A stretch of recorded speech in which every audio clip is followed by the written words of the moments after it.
Welcome to waves media Telugu. ప్రజా సమస్యలను నిర్ణీత గడువులోగా పరిష్కరించాలని ప్రభుత్వ చీఫ్ విప్ వినుకొండ ఎమ్మెల్యే జీవి ఆంజనేయులు అధికారులను ఆదేశించారు.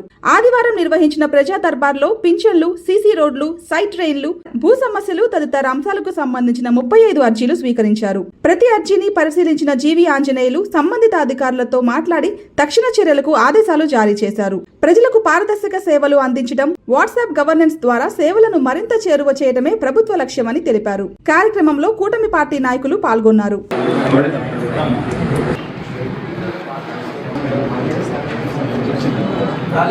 ఎంతమంది ఆక్రమించుకున్నారు?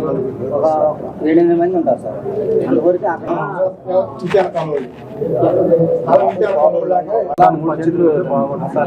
ఎన్ని ఎకరాలు?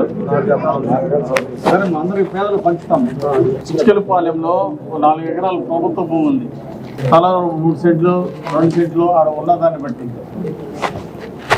ఇవాళ అంటే కొంతమంది అరెకరం 30 ఎకరం ఆక్రమించుకున్నారు. ఆక్రమణలన్నీ తొలగించాలా. తలా 3 సెంట్లు ఎంతమంది ఇల్లు లేరో వెరిఫై చేయండి, లిస్ట్ తయారు చేయండి. ఇల్లు లేని వాళ్ళకి తలా కాస్త ఇద్దాం. పోలీసులు తీసుకెళ్ళి ఇన్స్పెక్షన్ చేయండి, దాన్ని అమలు చేయండి. నాకు మళ్ళీ ఫీడ్బ్యాక్ చెప్పండి. పట్టాలకి ఎంతమంది ఉన్నారో తయారు చేయండి, లిస్ట్ తయారు చేయండి. ఇల్లు లేని వాళ్ళు ఎంతమంది ఉన్నారు వాళ్ళకి పట్టాలు ప్రపోజల్ పెట్టండి. ఆ ఊళ్ళో